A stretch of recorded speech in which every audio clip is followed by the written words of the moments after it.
Hello learners and welcome to this course of Automobile Engineering for 6th semester Diploma in Mechanical Engineering.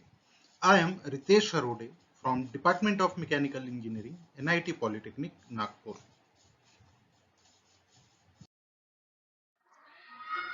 ये video है automobile electrical and electronic system के ऊपर और हमारा आज का टॉपिक है इग्निशन सिस्टम। सो ऑटोमोबाइल में इंजन से बात अगर करें, इंजन से रिलेटेड, तो इग्निशन सिस्टम का बहुत ही ज़्यादा इंपॉर्टेंस होता है क्योंकि ऑटोमोबाइल की वर्किंग, पेट्रोल इंजन की जो वर्किंग होती है वो डिपेंड ही इग्निशन सिस्टम पे करती है। सो इस वीडियो में हम लोग इग्निशन सिस्टम के टाइप्स देखेंगे, इग्निशन सिस्टम की वर्किंग देखेंगे और देखेंगे कि ये इग्निशन सिस्टम किस तरह से इंजन के परफॉर्मेंस पे अफेक्ट करते हैं। इस वीडियो की शुरुआत करेंगे हम लोग लर्निंग आउटकम के बारे में बात करके। ऑटोमोबाइल इलेक्ट्रिकल और इलेक्ट्रॉनिक सिस्टम से रिलेटेड जो आउटकम होंगे, after completion of this video lecture the learner will be able to क्या क्या सीख जाएंगे हम लोग। सबसे पहले तो हम लोग select the relevant component for the given application. कोई भी इलेक्ट्रिकल एंड इलेक्ट्रॉनिक एप्लीकेशन होगी, सिस्टम होगा, it may be lightning system, it may be horn system, या फिर आपका स्टार्टिंग सिस्टम है, इग्निशन सिस्टम है, चार्जिंग सिस्टम है। ये अलग अलग सिस्टम्स होते हैं ऑटोमोबाइल में इलेक्ट्रिकल और इलेक्ट्रॉनिक से रिलेटेड। तो उनके कंपोनेंट्स कैसे होते हैं और किस बेसिस पे हम उन्हें सिलेक्ट करते हैं, ये हम इस वीडियो लेक्चर से सीखेंगे। उसके बाद you will be able to explain with sketches working principle of given electrical component of vehicle। तो ऑटोमोबाइल से रिलेटेड जो भी इलेक्ट्रिकल कंपोनेंट है, जो भी सिस्टम है, उसके बारे में एक्सप्लेन आप कर पाएंगे after completion of this video lecture. उसके बाद हम देखेंगे select relevant sensors and actuators for given application. तो अलग अलग एप्लीकेशंस के लिए कंपोनेंट्स किस टाइप से सिलेक्ट किए जा सकते हैं, अलग अलग सेंसर्स की हमको जरूरत पड़ती है, एक्चुएटर्स की जरूरत पड़ती है। तो इनका सिलेक्शन भी हम लोग इस वीडियो लेक्चर के बाद में कर पाएंगे और फाइनली हम लोग प्रिपेयर कर पाएंगे कुछ simple electrical and electronic circuit which is used in given application in automobile. तो ऑटोमोबाइल में अलग अलग एप्लीकेशन में किस तरह से electrical and electronic circuits use किए जाते हैं वो भी हम इस वीडियो लेक्चर से सीखेंगे। सबसे पहले बात करते हैं इसकी पीओ मैपिंग की। तो यहाँ हम लोग बेसिक इलेक्ट्रिकल एंड इलेक्ट्रॉनिक का नॉलेज यूज कर रहे हैं। तो जो नॉलेज हम लोग यहाँ पर गेन करेंगे वो नॉलेज आपका बेसिक एंड डिसिप्लिन लर्निंग का आउटकम होगा। सो इसीलिए PO1 हमने यहाँ मैप किया है जो है बेसिक एंड डिसिप्लिन नॉलेज। उसके बाद आता है experimentation, tools and practice. So PO4 यहाँ पर हमारा मैप हो रहा है। हम यहाँ कंपोनेंट्स के बारे में बात कर रहे हैं, इनका मेंटेनेंस, इनकी टेस्टिंग किस तरह से की जाएगी, ये कंपोनेंट्स की वर्किंग किस तरह से हो सकती है, उसके बारे में हम लोग समझेंगे। सो इसीलिए PO4 भी मैप किया हुआ है। उसके बाद हम लोगों ने मैप किया है PO7। तो PO7 होता है लाइफ लॉन्ग लर्निंग। तो इस वीडियो लेक्चर से हम लोग सीखेंगे कि क्या लाइफ लॉन्ग लर्निंग हो रही है हमारी, तो इसीलिए PO7 भी मैप किया है। और लास्टली हम लोगों ने मैप किया है PSO2 जो है maintenance of mechanical engineering related tools and equipment. So ये था लर्निंग आउटकम इस चैप्टर का। सो आइए शुरू करते हैं आज का वीडियो लेक्चर। आगे देखते हैं कि इग्निशन सिस्टम के टाइप्स क्या है। तो इग्निशन सिस्टम के बेसिकली 3 टाइप है।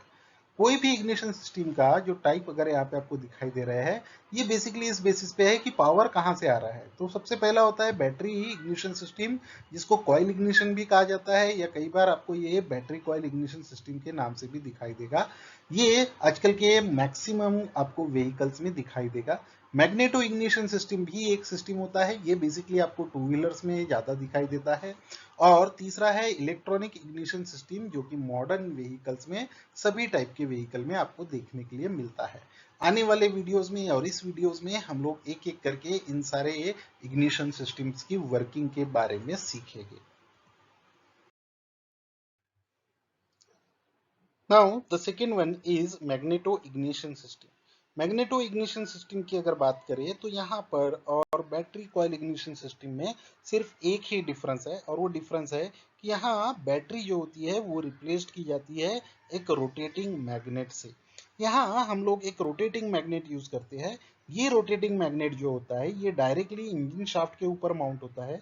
यानी जैसे ही आपका इंजन घूमेगा तो ये भी घूमने लगता है।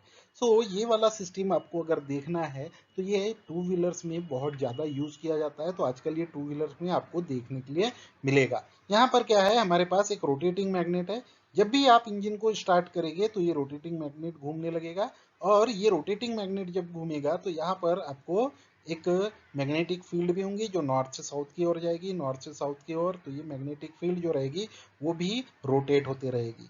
ये मैग्नेटिक फील्ड को ये प्राइमरी वाइंडिंग कनेक्ट रहती है। ये जो प्राइमरी वाइंडिंग है ये एक कंडक्टर है, यानी इलेक्ट्रिक जनरेटर का जो बेसिक यूज है वो यहाँ पर हम लोग कर रहे हैं। तो ये कंडक्टर मटेरियल की बनी हुई यहाँ पर प्राइमरी वाइंडिंग होती है।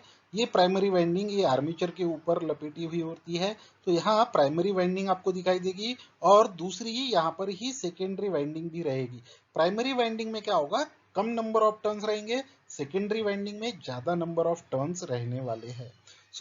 इसी को यहाँ पर सिस्टम में यूज किया जाता है। तो जब आपका रोटेटिंग मैग्नेट घूमने वाला है और वो ये क्या करेगा, यहाँ ये कंडक्टर की वजह से मैग्नेटिक फील्ड कट होगी, और ये प्राइमरी वाइंडिंग के अंदर ईएमएफ इंड्यूस्ड होगा। प्राइमरी वाइंडिंग में जैसे ही ईएमएफ इंड्यूस्ड होता है तो सेकेंडरी वाइंडिंग में भी वो ईएमएफ इंड्यूस्ड होगा, पर एट हाई लेवल, यानी उसका वोल्टेज ज्यादा रहेगा। ये हाई वोल्टेज करंट जो है ये डायरेक्टली डिस्ट्रीब्यूटर को सप्लाई होगा, जहां से ये अलग अलग स्पार्क प्लग को टाइमिंग के हिसाब से सप्लाई होगा ताकि स्पार्क प्रोड्यूस हो सके। उसी के बाद जो कॉन्टैक्ट ब्रेकर का फंक्शन हम लोगों ने बैटरी कॉइल इग्निशन में देखा था, यहाँ पर भी उसी तरह से काम में आने वाला है। एक और डायग्राम से इसको समझने की कोशिश करते हैं। यहाँ देखिए, यहाँ हमारे पास एक रोटेटिंग मैग्नेट है, साथ में ये प्राइमरी वाइंडिंग यहाँ पे दिखाई दे रही है आपको, और ये सेकेंडरी वाइंडिंग भी यहाँ आपको दिखाई देगी। तो मैग्नेट के ऊपर प्राइमरी वाइंडिंग लगी हुई है जो रेड कलर में आपको यहाँ दिखाई दे रही है, और उसी के ऊपर एक सेकेंडरी वाइंडिंग भी लगी रहेगी जो यहाँ पे आपको येलो कलर से दिखाई दी गई है। जब भी आपका इंजन स्टार्ट रहेगा ये मैग्नेटो घूमेगा। जब भी आपने इग्निशन स्विच ऑन किया, ये मैग्नेटो के घूमने की वजह से प्राइमरी वाइंडिंग में ईएमएफ इंड्यूस्ड होगा जो सेकेंडरी वाइंडिंग में जाएगा, और ये जो हाई पावर जनरेशन है, हाई वोल्टेज का जो पावर जनरेट होता है, it is supplied to here distributor. Distributor में सप्लाई होगा। यहाँ पे आपको 4 कनेक्शन दिखाई दे रहे हैं, यानी 4 सिलेंडर इंजन की बात हो रही है। फिर से हर सिलेंडर के इंजन को ये पावर सप्लाई करेगा। यहाँ अभी पावर कनेक्शन पहले से स्पार्क प्लग के साथ है, इसीलिए इस स्पार्क प्लग को पावर मिलेगा। दूसरा, ये जब इधर कनेक्ट होगा तो स्पार्क प्लग इस स्पार्क प्लग में स्पार्क होगा, सिमिलरली बाकी में। और हर बार जो कंसेप्ट हमने अभी थोड़ी देर पहले डिस्कस किया था कंडेंसर और कॉन्टैक्ट ब्रेकर का, वही यहाँ पर भी काम आएगा। तो जैसे ही आपका ये कॉन्टैक्ट ब्रेक होता है, ये ईएमएफ आगे की ओर जाएगा। इस तरह से आपका मैग्नेटो कॉइल इग्निशन सिस्टम काम करता है।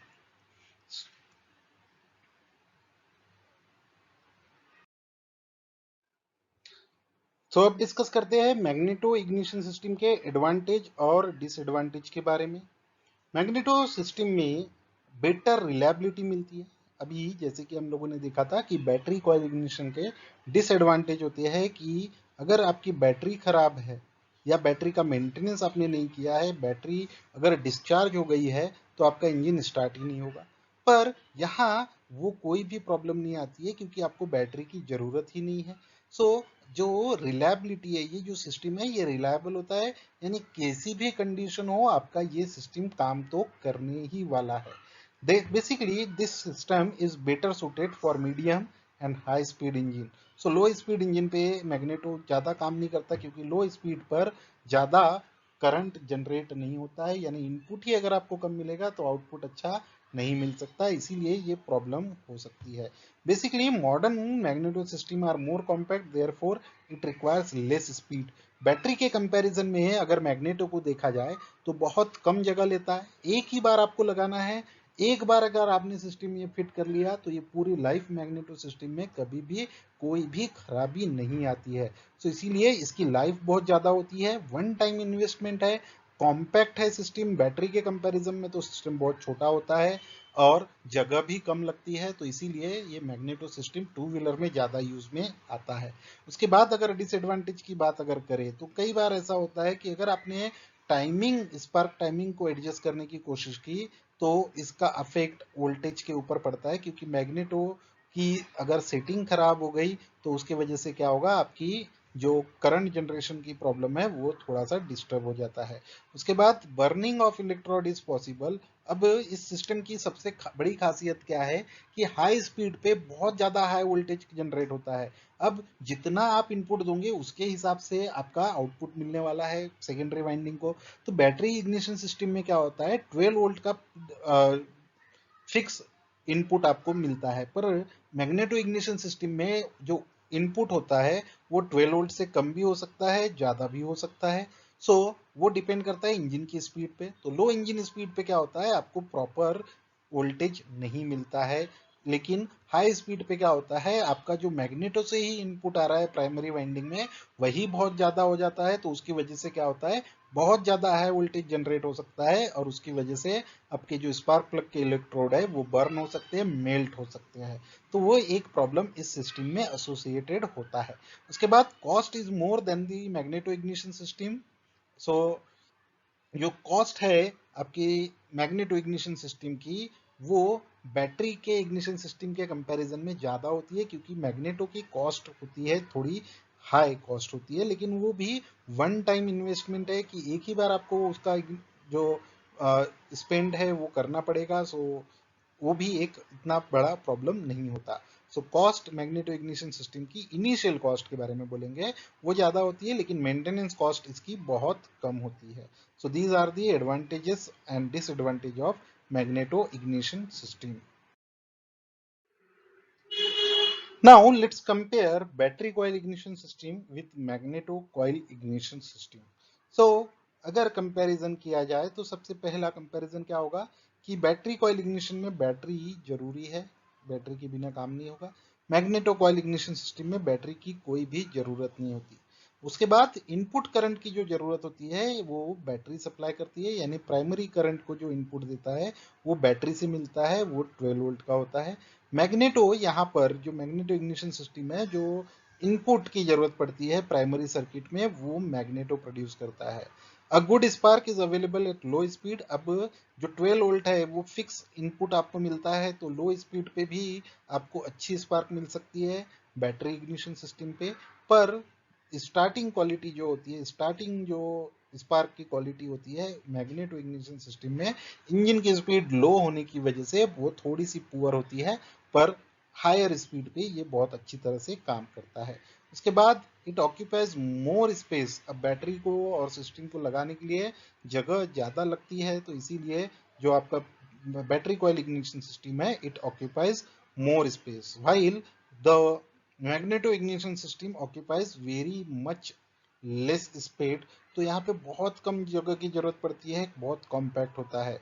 बैटरी की रिचार्जिंग आपको कंटिन्यूस करनी पड़ती है, तो ये बार बार बैटरी का मेंटेनेंस का प्रॉब्लम बैटरी इग्निशन सिस्टम में आ सकता है। पर मैग्नेटो इग्निशन में कोई भी टाइप का मेंटेनेंस की जरूरत नहीं पड़ती। मोस्टली जो आपका बैटरी कॉइल इग्निशन सिस्टम है ये कार और बस में यूज किया जाता है, बिकॉज इसकी जरूरत उस हिसाब से होती है। पर जो मैग्नेटो कॉइल इग्निशन सिस्टम है it is used in motorcycle, scooters etcetera. तो टू व्हीलर्स में ये ज्यादा प्रेफर किया जाता है।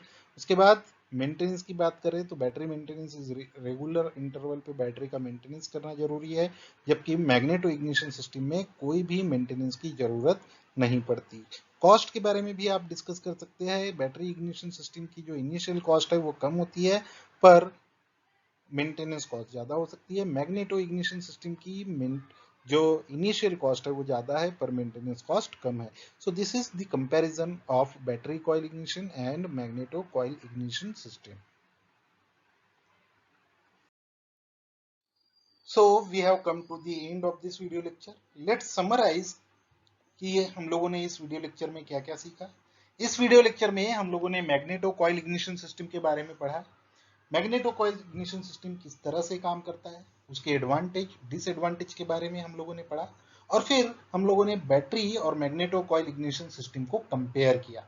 So this is the outcome for this video lecture. ये असाइनमेंट क्वेश्चंस आपके लिए है, तो आप इनके आंसर्स प्रिपेयर कर सकते हैं।